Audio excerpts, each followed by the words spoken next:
I thought you were like a pro at moving on the ice. Yeah. If I had blades, maybe, but rubber doesn't go so well on ice.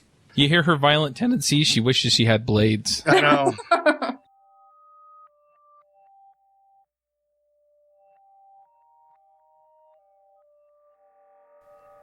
This episode is sponsored by Front-End Masters. They have a terrific lineup of live courses you can attend either online or in person.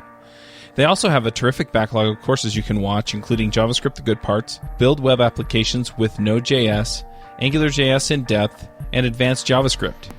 You can go check them out at frontendmasters.com. This episode is sponsored by Hired.com. Every week on Hired, they run an auction where over 1,000 tech companies in San Francisco, New York, and LA bid on JavaScript developers, providing them with salary and equity up front. The average JavaScript developer gets an average of 5 to 15 introductory offers and an average salary of $130,000 a year. Users can either accept an offer and go right into interviewing with the company or deny them without any continuing obligations. It's totally free for users, and when you're hired, they give you a $2,000 bonus as a thank you for using them. But if you use the JavaScript Jabber link, you'll get a $4,000 bonus instead. Finally, if you're not looking for a job but know someone who is, you can refer them to Hired and get a $1,337 bonus if they accept the job. Go sign up at hired.com/JavaScriptJabber. This episode is sponsored by DigitalOcean. DigitalOcean is the provider I use to host all of my creations. All the shows are hosted there, along with any other projects I come up with. Their user interface is simple and easy to use, their support is excellent, and their VPSs are backed on solid-state drives and are fast and responsive. Check them out at DigitalOcean.com. If you use the code JavaScriptJabber, you'll get a $10 credit. Hey everybody, and welcome to episode 198 of the JavaScript Jabber Show. This week on our panel we have Amy Knight. Hello. Joe Eames. Hey, everybody. And Charles Max Wood from devchat.tv. I just want to get us started today talking about our topic. And this time we're going to be talking about, this is something we did on Adventures in Angular. I'm rambling, sorry. And it was an idea that John Papa had, and I really liked it. Thought we ought to do it on this show too. So it is talking about kind of the chain of events that happened last year within the JavaScript community, things that we saw that were interesting, things that are indicators of good things or bad things, and then talk about what we think is going to happen this year in 2016. So I'm curious. I think we all kind of move in different circles, so I'm curious as to what you all have seen as kind of big changes or big moves in the JavaScript community this last year. Well, I think obviously the big one is Star Wars. That's right. Star Wars JS. Is that a library? Oh my gosh. I think it has to be. I am right now. Create a package. I don't know. Disney's also pretty protective of their IP. Anyway, sorry, sidetracked. Uh-huh. That's my fault. There's a code.org Star Wars something or other here. Yep. Code.org Star Wars. And then there's the Star Wars API. That should be my pick for today, is the Star Wars API. Yes, it makes everything better. REST API. Yep. It's a RESTful API with all the Star Wars data in it. It's pretty awesome. That's awesome.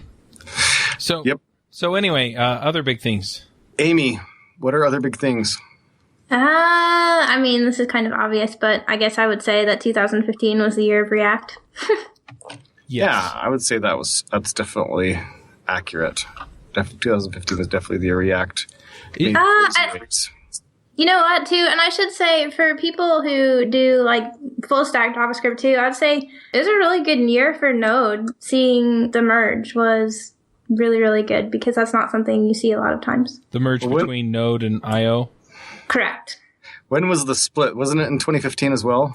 It was right around Thanksgiving of 2014. Is when they forked. That's funny. But we all love each other in the JavaScript community, so it's all better now. Yes.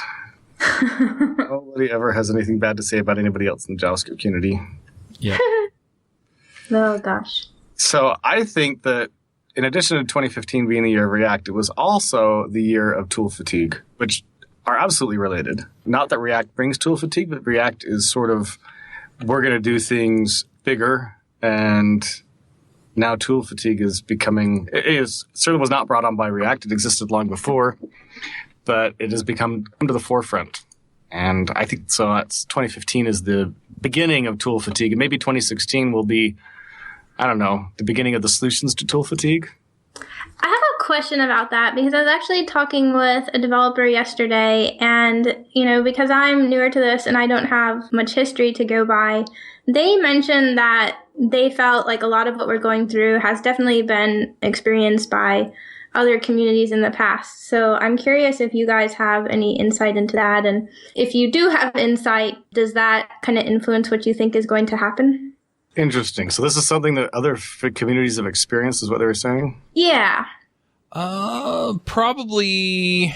I want to say that you probably saw some of this in some of the communities like Java and C++ when they were getting big. I remember when Ruby was really hot, and we really didn't go through this. So yeah, I know Java was one of them that they were specifically mentioning. I think it basically boils down to the number of use cases, the number of different use cases, which tends to bring out the number of tools. And then the other thing is that the size of the community in general.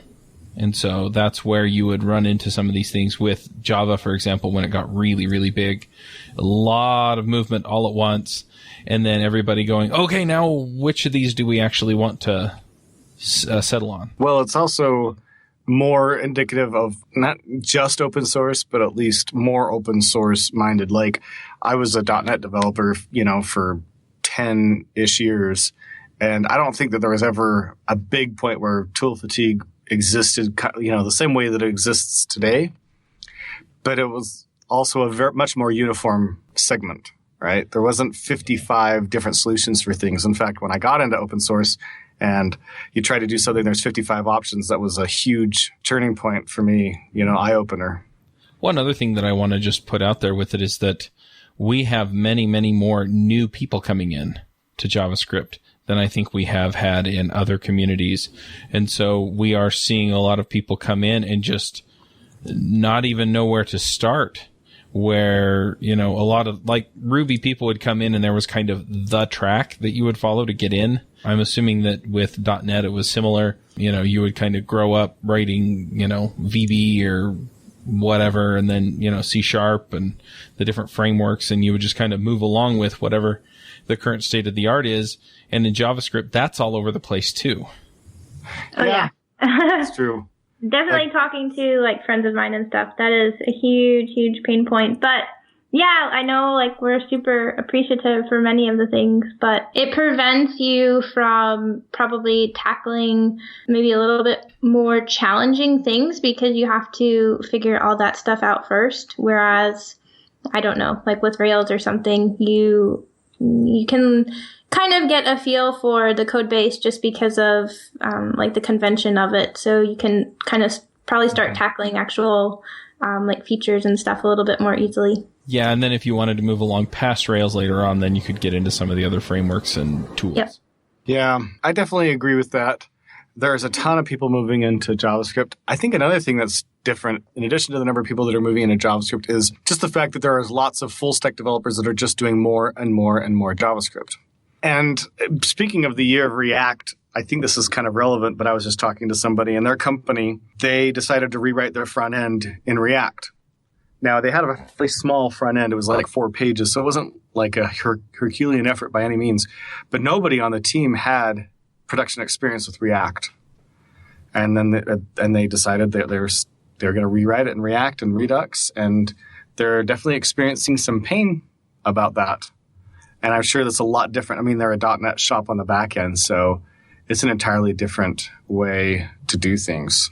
Yeah. So I think that a lot of these full stack developers getting into front end are also a big cause. Not necessarily a cause, but maybe pointing out. They're more likely to point out that why is this so difficult? Although one of the big people that pointed out was Christopher Shadu, I believe is how you pronounce his last name, from the React Native team. Yep. So he was one of the big first ones that, not necessarily first ones, but one of the big guys that really agreed with the whole, this is really difficult to get a project up and running.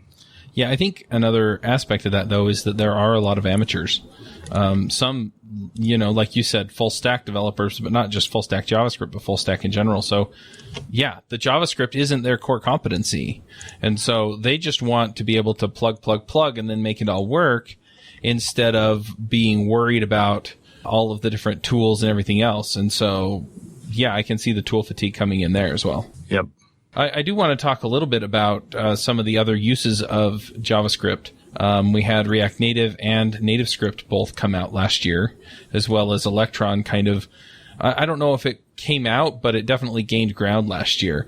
And so there are these unconventional ways of using JavaScript. We had Cordova before, but actually having JavaScript bridge access and native apps written in JavaScript on mobile devices, I think is really cool. And I think that's going to continue to grow, because for the people that are into Swift and into Objective-C, it's one thing to just keep doing what they're doing. But it's such a lower barrier to entry, at least for me, to be able to pick up a language that I already know, that being JavaScript, and actually write native apps so I don't have some of the concerns I have with the web views and make that all work. Right. No, I definitely agree with that. We're also seeing it in Internet of Things. I mean, we talked to Peter Hottie a couple weeks ago.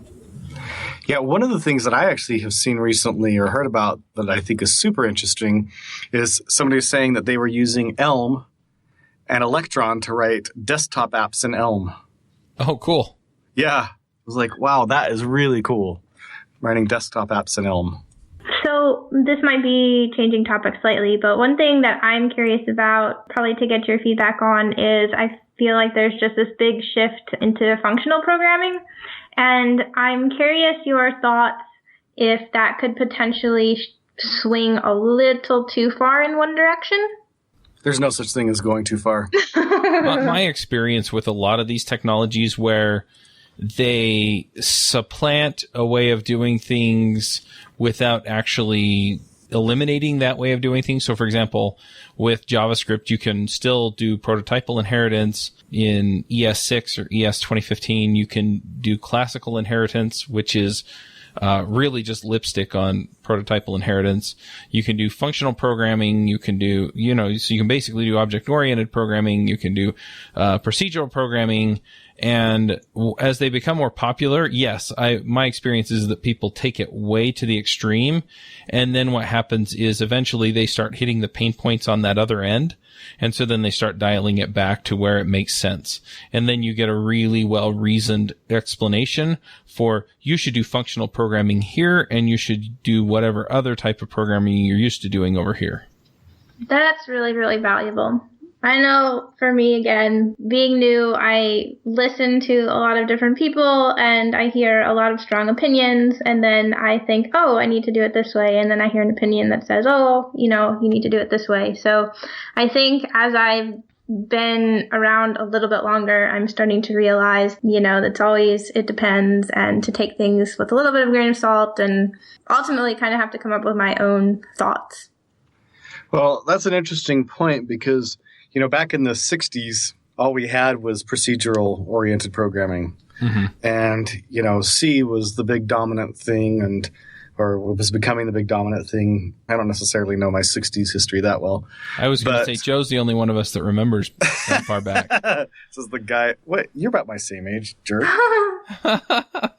No, I'm pretty sure you're older than I am. There's really no way you guys remember that far back. I don't believe that. No.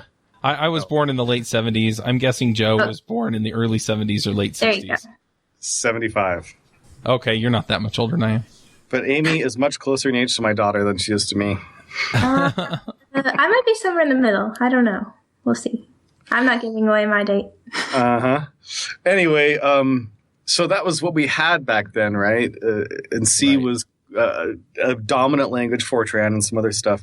And we also had these funny paradigms, which was that there was the algorithms that mattered and the data didn't. And then object-oriented kind of came out, and this whole thing exploded, object-oriented analysis and design. And actually the databases were a big part of that. Relational databases where the data became a very core piece of what you were doing. And the code started not necessarily taking a back seat, but now had to share the spotlight with the database and how you organized your data and accessed it. And now we're seeing another paradigm that's getting popular in this particular world, right? But it has been popular in other worlds before this. Certainly people that have been doing functional programming for a long time have been saying, oh, you guys don't know what you're missing. So as much as it might be, oh, well, it's one more thing, but we don't do much the way of procedural-oriented programming anymore. Very seldom do we do that. If you're writing device drivers or things like that, you might. But the ways that we wrote C in the 60s and 70s are not really being done very much by very many people anymore. So it might be, here's another really great way. Do this in the right circumstances. Don't do this, similar to, say, where testing and test-driven development has gotten to. But it also could potentially become, wow, this is much better, and we might see the sunsetting of object-oriented programming. I don't think that's going to happen for quite a while, but, if the trade-offs become very clear that they're that way, then I can definitely, it will move that way, but I think it's going to be a slow roll, because C and Fortran and COBOL and a lot of these other languages that really were of that paradigm, they were around for 20 or 30 years before something really replaced them, and that was object-oriented programming. So, it could and became dominant. Right. And so it could happen, functional programming's been around since the 60s or 70s anyway. Right. And it just solves some of the issues that we have with the way that we've written code up till now. And so I don't think that it's going to, wipe object-oriented off the map. I think that certain applications are going to adopt it just because it makes a lot of things easier for those concerns. Will it become as big as object-oriented programming? I really don't know. Will it eventually become the dominant paradigm? I really don't know. It very well could. But yeah, I would have to say that I'm not as enthusiastically in agreement with you as I would like to be, I guess.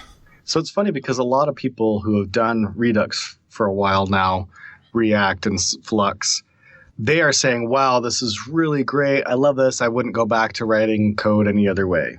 And we hear that sort of viewpoint a lot. And what we don't hear is a counter viewpoint.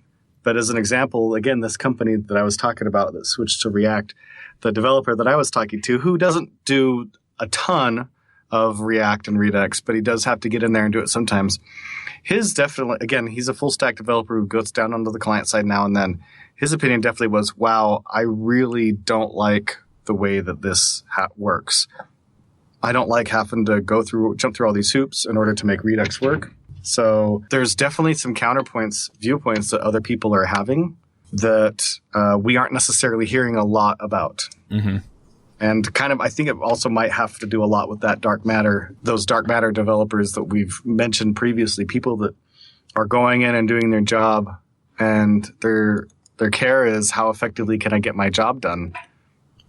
Yeah, the other thing is that, in my opinion, a framework or a paradigm has to be around for at least a few years before people can really speak intelligently about what's wrong with it and what's right with it. Some people are going to run into issues right away, but for the most part, the real deep problems, the ones that come from the paradigm and not from the implementation, it takes time. And so I don't think we're really going to understand where React really is awesome and really isn't for another year. I think by the end of this year, we'll really be starting to get a great idea of, okay, the React style stuff, it's terrific for this, and this. But, maybe for these other applications, you might want to go look at an Angular or Ember that have a different approach that solve different problems. Yeah, so the question is, will 2015 be known as the year of React, or will it be known as the year of functional programming? Good one. I don't know. React has definitely jumped into the limelight, into the spotlight, but what it brought with it, I think, is mainstream functional programming. Yeah. Well, and I will say too, so I think not just React the technology, but, thinking in components versus like MVC that we were doing in the past, I really do think that that's here to stay and a good thing.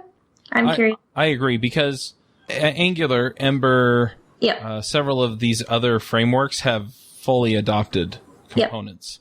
Yep. Now, they do them a little bit differently from each other, but the main concept is very similar between them. Mm-hmm. And so I agree. I agree there. And yeah, the way that they're implemented is also very functional. So I do agree with you as well, Joe. I really hope that we look back and see 2015 as the year of Elm. The year that Elm finally broke free and became the dominant language and paradigm. Yeah, Are you hoping 2016 is that? Because 2015 definitely wasn't. It was... No, 2015 was the dawn of the age of Elm. Yeah. That's what 2015 was.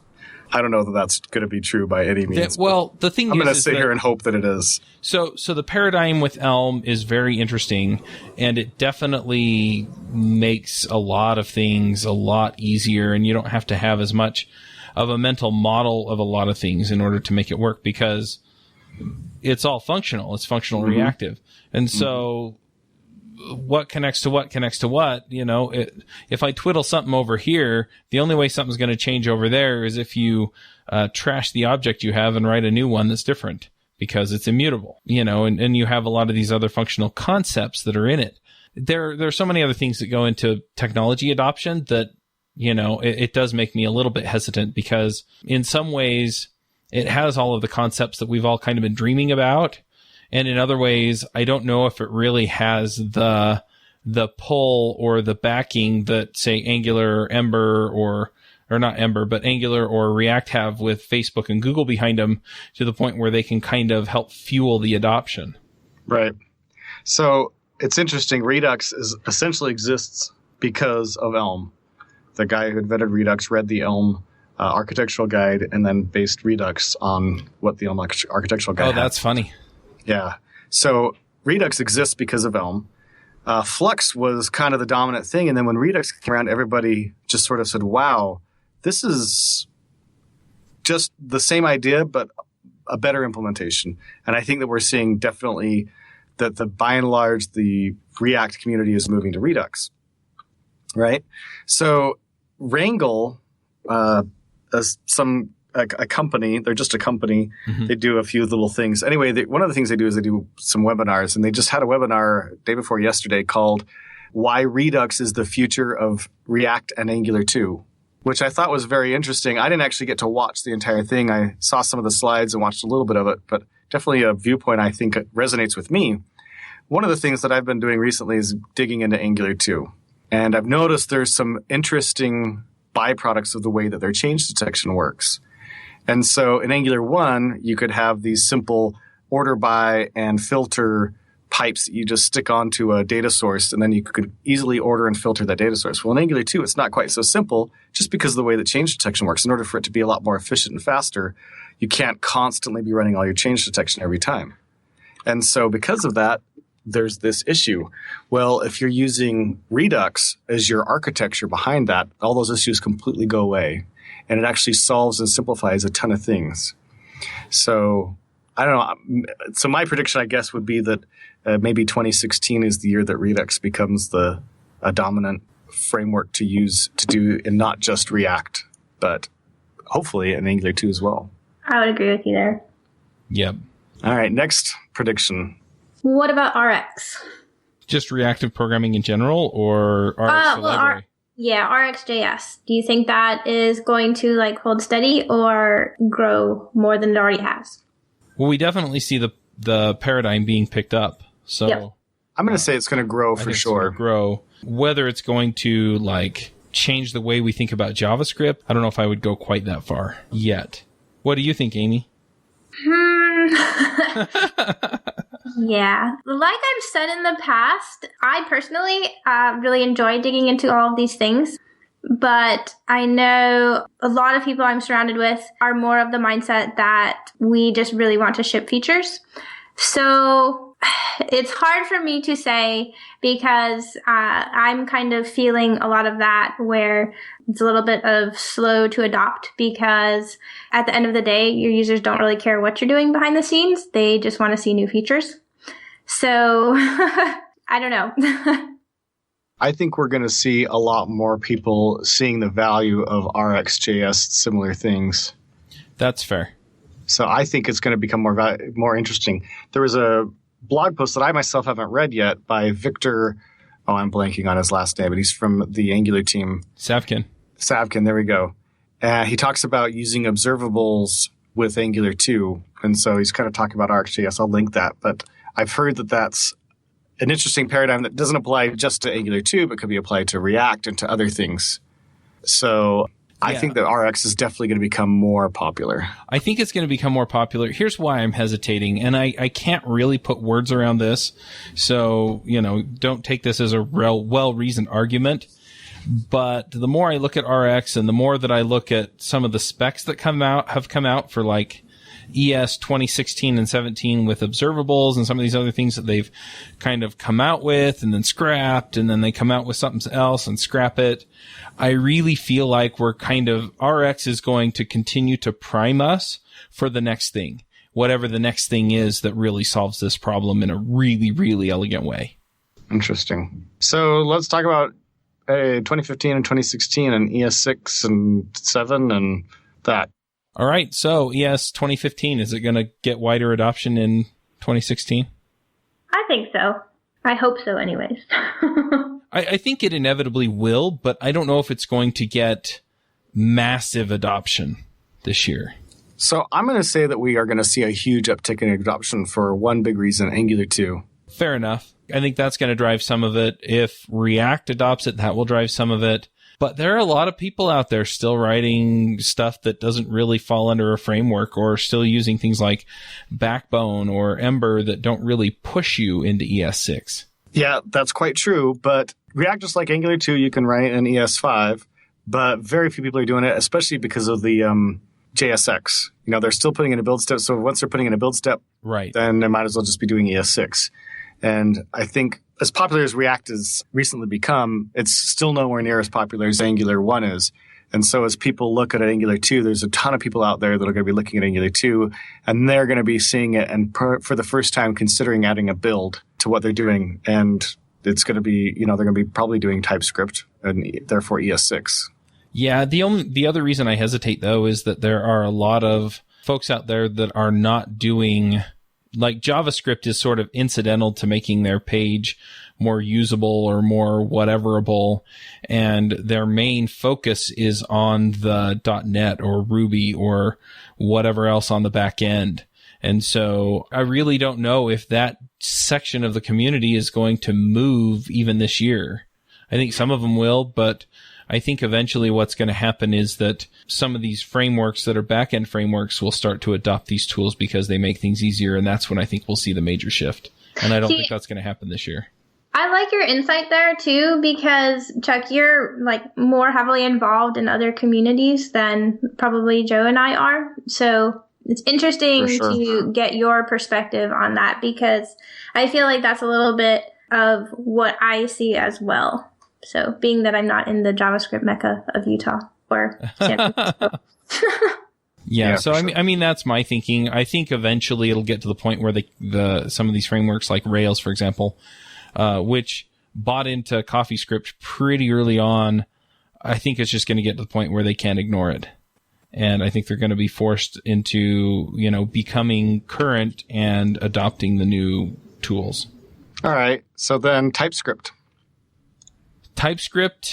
What's going to happen with TypeScript in 2016? I think as ES6 goes, TypeScript goes.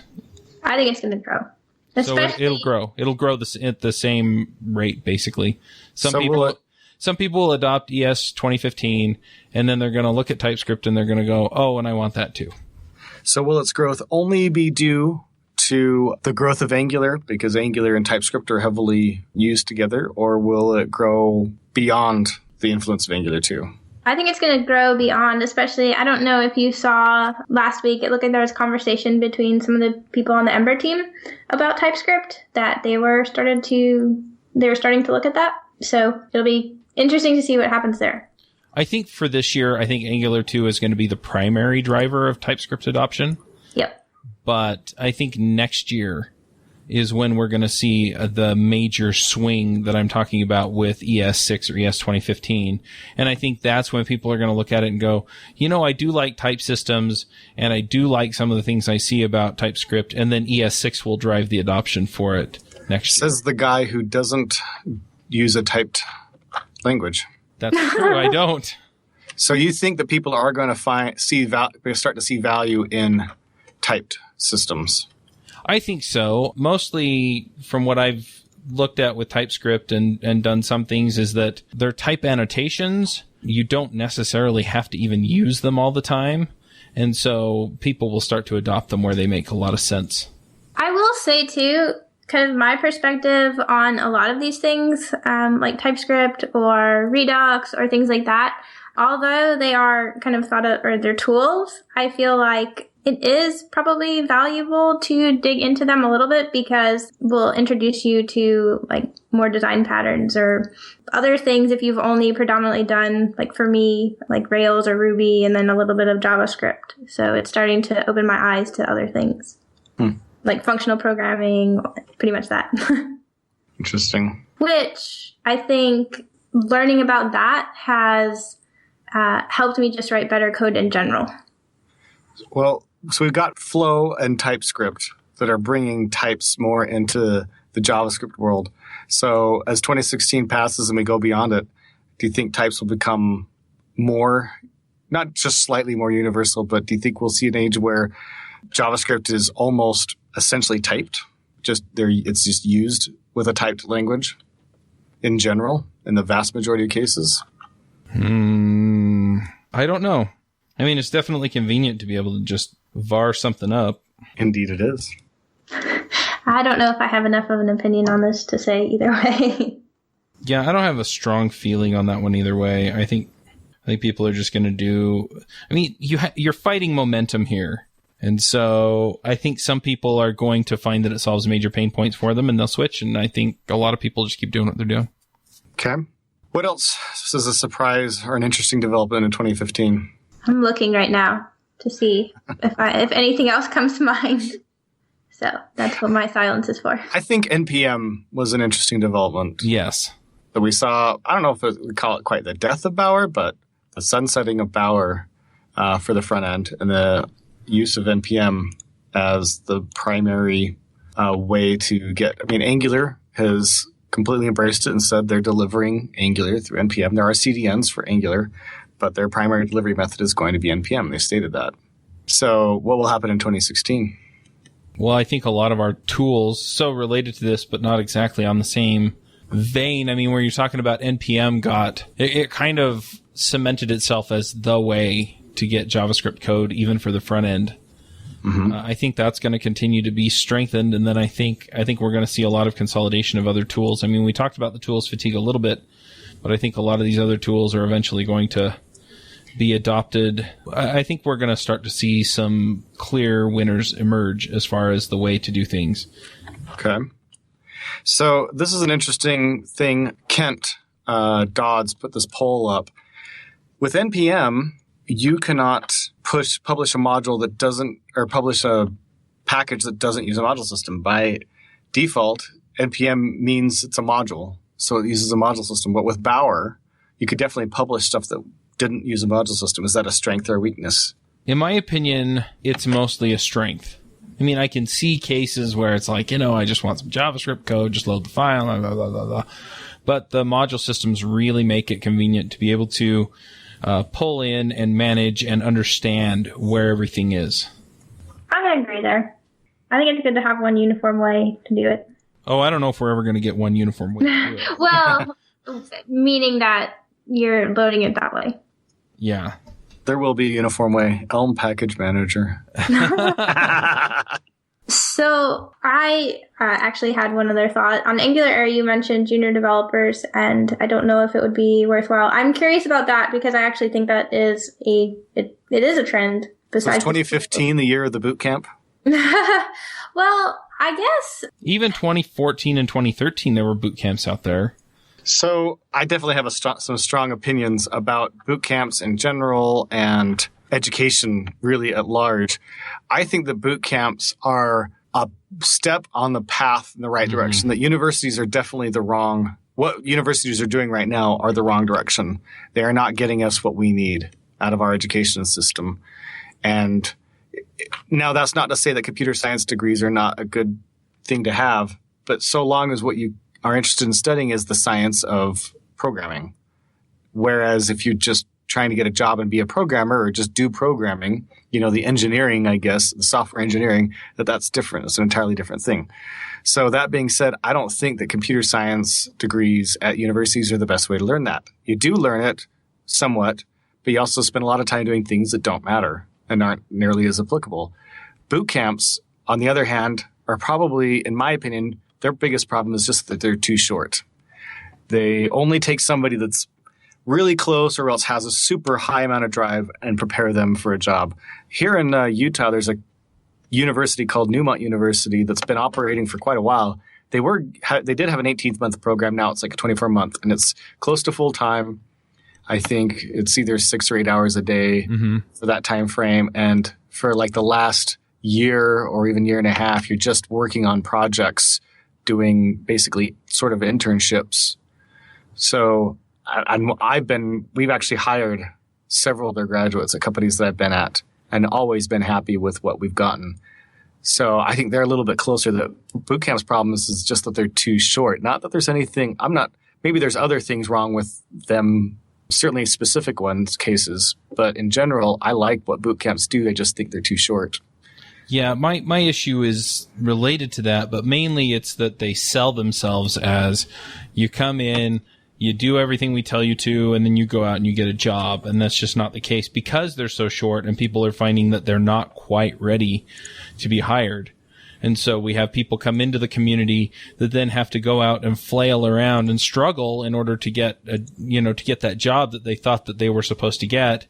And the other thing is I don't think any of these, the universities or the boot camps, really explain to people what it's like to have a coding job. I don't know if you really can without people actually doing it, but those are kind of the issues. So, you have people that come out, they flail around, they finally get a job, or you have people they come out, they're driven, they find a mentor and they get a job pretty fast, or you get people that come out, they get a job, they wind up at some crappy company because they didn't know to select away from that company, and then they wind up becoming disillusioned with what they thought they were going to get because they thought they were going to get a job where they were going to be intellectually stimulated with professional people around them, and they were going to kind of grow up into whatever it is that they thought they were going to get. And in reality, what they wound up with is they took the first job that they got offered, and it turned out to be a place where they wanted them to work 80 hours a week, and they threw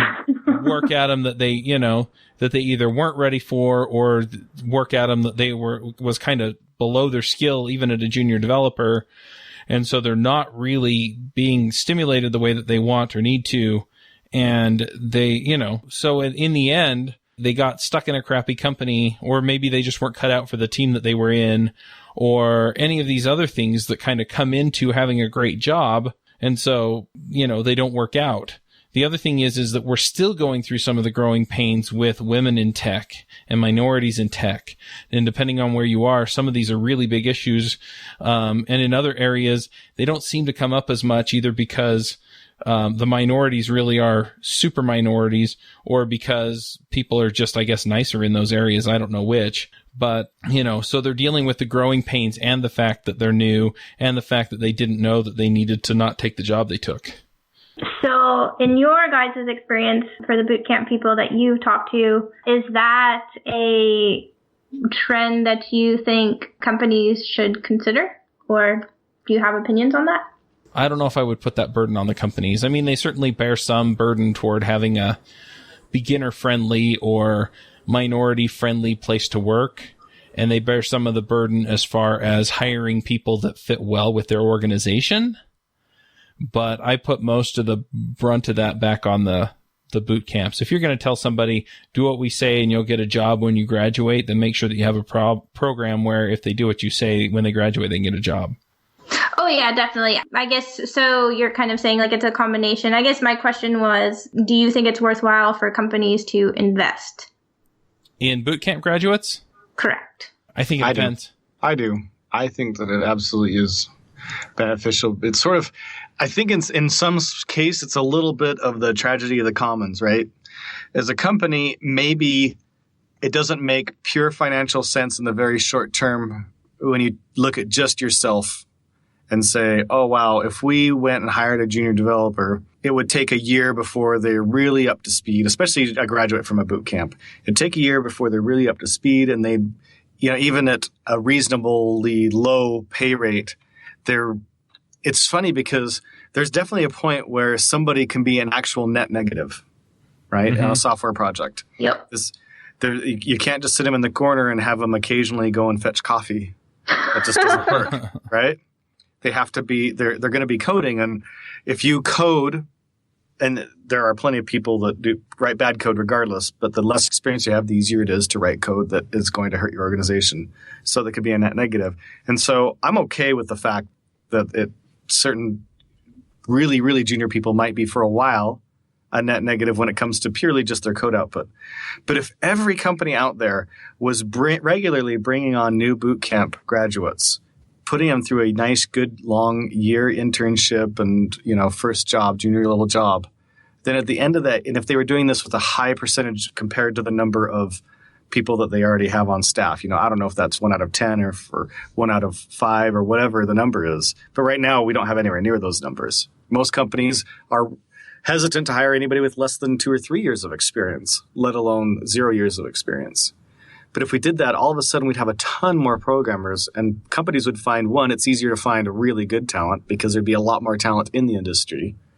And the schools would have an easier time recruiting more people, and then more people would get into software development. And therefore, it would also be easier for minorities to get into software development. I'm picking up what you're putting down, but it's the tragedy of the commons, because the concern that I hear from employers is, well, we hire junior people, they work for us for a year or two, learn everything we have to teach them, and then they leave.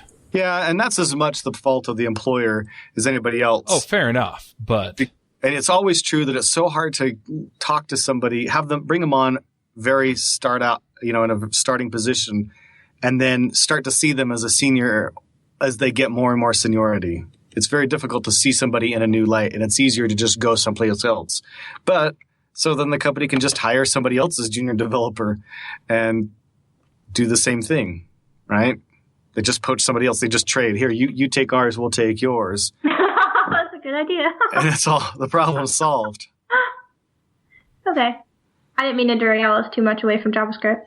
No, but it is an interesting thing. I mean, we see all these people coming into the community and into these boot camps and into some of these other areas of programming through the boot camps or by self-learning.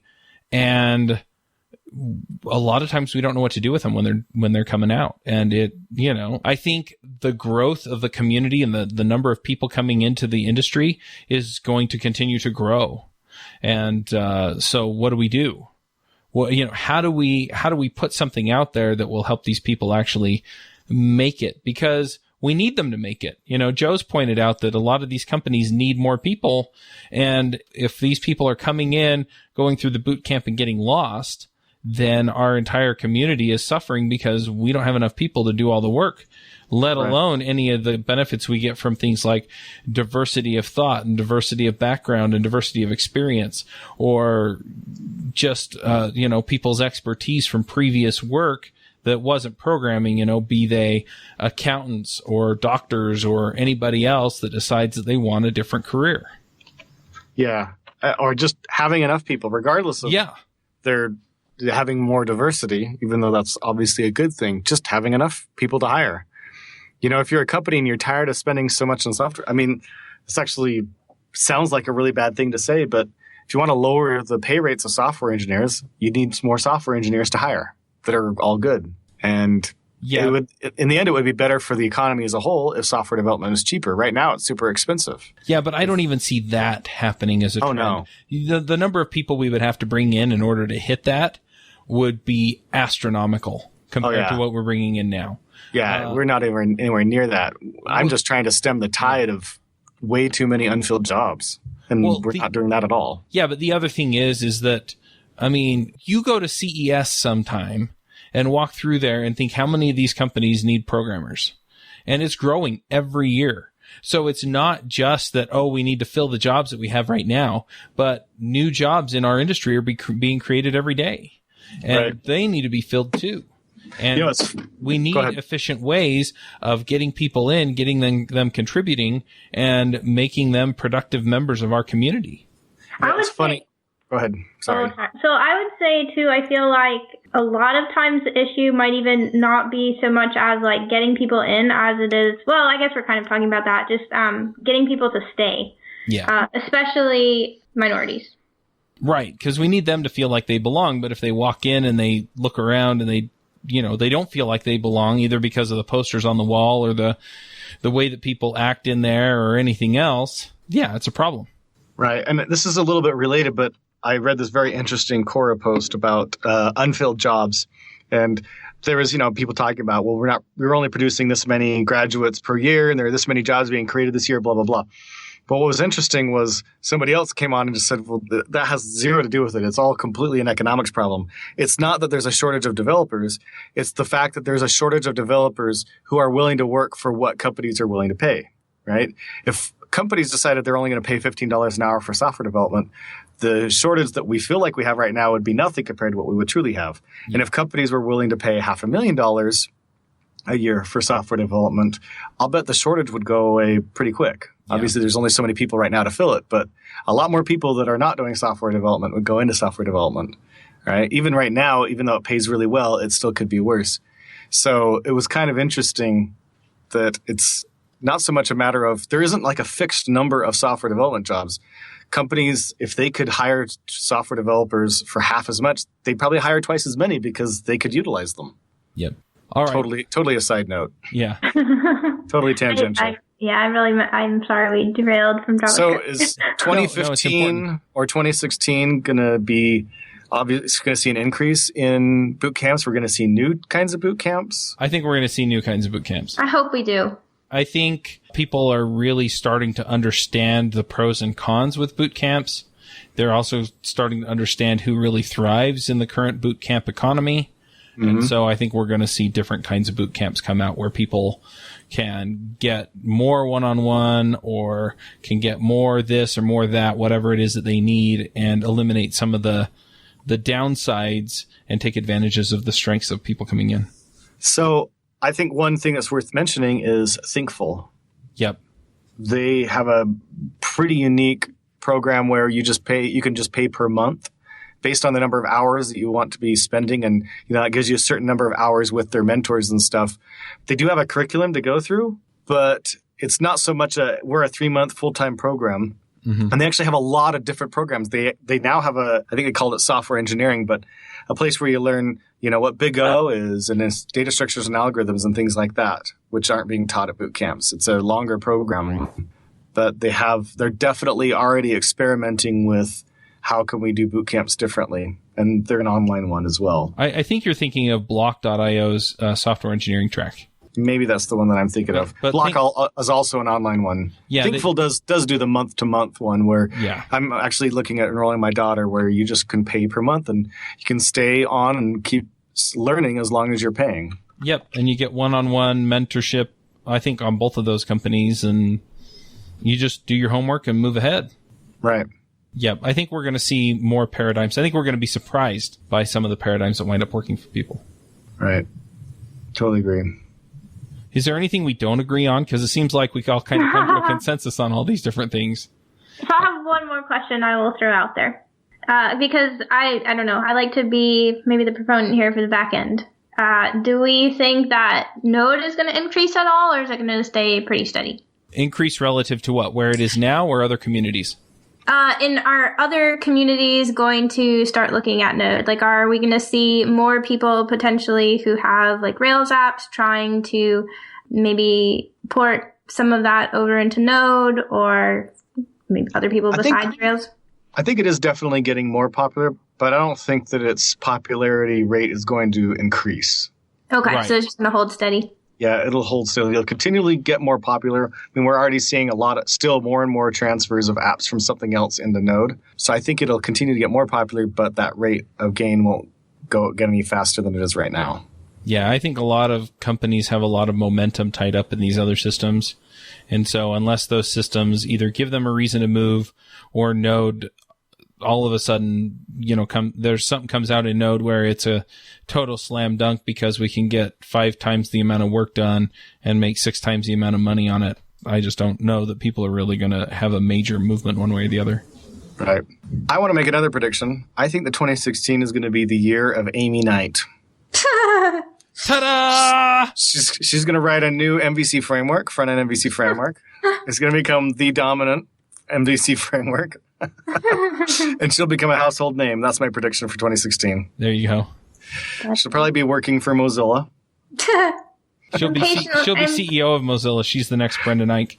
I agree. Yep. So one thing that I said on Adventures in Angular, and I'm going to say it here too, is that I really think that building mobile apps with JavaScript is going to take off this year. I don't think it's going to be a rocket ship. I think that's next year. I think this year a lot of it's just I think is really going to take off. They're going to work out a lot of the kinks, and it's just going to take off. I think you're right there too. Again, agreeing with you. Oh, I got dissension. We should say something that we won't agree on. I'm trying to find one. What about testing? Are more people going to start testing next year? I think 2016 is the year that Emacs will die. Just kidding. Just kidding. It is a tough and hardy plant. I don't think it's going to happen. Yep. That's all I could think of. Not making any Star Wars comments. Do you think people are going to move more toward text editors or more toward IDEs? Like fully functional IDEs? I kind of rotate back and forth. Which might sound weird because they say you should only use one, but I use Vim for some things and then I use WebStorm for some things, kind of depending on what I'm doing. Like if I'm just doing something from scratch, I will open up Vim and do it. But if I'm like refactoring a ton, I'll open up WebStorm. Yeah, I was going to say, I mean, you've got the refactoring tools and the debugging tools in WebStorm that are really handy. I think VS Code's going to become the dominant tool. You think so? Yep. It is nice. I've looked at it a little bit. Well, and people like the hackability of it being written in JavaScript because it's an Electron app. So I don't know if that'll necessarily be the case. I think there's a lot of momentum with people there too. So unless somebody shows them that VS Code makes things better, vastly better, I don't think people are going to move. I disagree with you. I think you're stupid. There you go. Some dissension. Yay! You're supposed to say that's dumb. I don't like it, right? Yeah. Yep. If you disagree with me, you must be an idiot. I think 2016 is the year that people are going to be jerks on the internet. I completely agree. Yeah. Which totally brings me to my point that I want to do an episode on burnout because I feel like a lot of that attitude is burnout. The more I kind of dig into this topic and talk to more people, I am convinced that, just this industry will lead you into a little bit of negativity. So this year is the year of Amy's pyromania. No, I will always be. Watch out, Baltimore. This is the year of Amy's killing spree. It wasn't going to be the year of Amy Knight. I just didn't know why. No! Yeah. Oh, no. Yeah, she stabs people and stuffs them under park benches. Oh my gosh, please don't put this on air. That's terrible. No. All right. Should we get to picks? Yes, please. Make it stop. All right, Joe, what are your picks? So let's see. I'm going to pick that blog post that Victor Savkin wrote. I think that's awesome and a great read. I'm also going to pick the new game that just came out. By the time you hear this, it'll have been out for a little while. Deserts of Karak. It's Homeworld. If for anybody who happened to play Homeworld back in the day, which was one of the best RTSs ever made, this is a new one, but it's actually like on the ground like StarCraft, but really well done. Been playing through the single-player campaign, having a ton of fun with it. So I'm going to pick that. And then I'm going to pick a board game as well, The Prodigals Club, which I recently played for the first time and had a ton of fun playing it. And it's this game where you're like in the 1920s or 1890s or something. And your whole goal is you've got a big inheritance and you have a secret bet with your friends to see who can screw things up the worst. So you're trying to make yourself unpopular with all the popular people like the gentry. You've been entered into an election, you're trying to lose it, and then you've also got a whole bunch of possessions and you're trying to get rid of them. And whoever does it the most effectively wins. Super fun game, and I had a really fun time playing it, so that'll be my pick. Those will be my picks. Cool. Are you going to that JS game night tomorrow night? I am going. I am trying to see if I can make it. You better be here. Amy, how about you? Are you coming? I'm jumping on a plane right now. If only you could get out your door. If only I could get out of my house, yes. Yeah.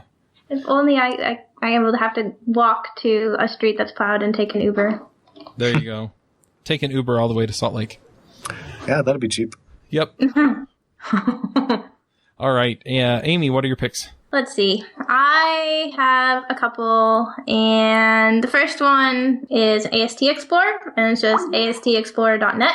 So that is my first pick. It looks pretty cool to play around with. Second pick, I want to thank some people again. One of my, maybe not so much a mentor, but actually the boot camp that I went to, the front-end instructor, I still keep in touch with him a good bit. So his name is Child Medford, and he listens a lot, so I wanted to make sure I thanked him on here. So another pick this week is, same pick last week, but it's worth mentioning again in case you don't listen every week, is I want to pick Mandy, the girl who does all of the editing for the podcast. Her daughter is selling Girl Scout cookies, so who doesn't love Girl Scout cookies? And you can actually order them online and get them shipped to you. So you should totally support the show, totally support Mandy and her daughter, because as a Girl Scout, I know how awesome it feels to sell Girl Scout cookies. So should give her daughter lots of orders. And that's it. I am, as I tell people, watching my girlish figure, and I told her she cannot send me any of those cookies, especially Thin Mints, because I will eat pack after pack after pack. You should have a cheat day. I do have a cheat day periodically, but my cheat day would be pack after pack after. It would be bad. You could totally, once you get to a certain point, you can totally have a cheat day, because doing a little bit, dieting for too long, will eventually slow down your metabolism. So after you've been doing it a couple months, you should have a cheat day. Yeah, what I tend to do is every so often I'll get I really want a hamburger from the hamburger place or something. Yep. And if it's been a couple weeks since I indulged last, then I'll just go get it.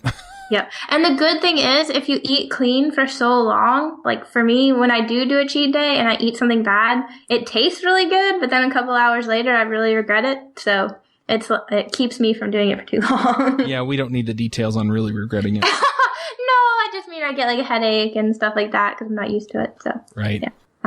That is it for me. All right. I've got a couple of picks. The first one is I bought myself... So I have a standing desk, and I put all my podcasting equipment to force myself to stand up at least part of the week. But some days, like today, I've just been really, really exhausted. My wife's been sick for about 4 or 5 days, so I've been playing chauffeur dad. And anyway, so I bought myself, it's a Mogo portable seat, and basically it's like a one-leg seat, so you kind of lean on it.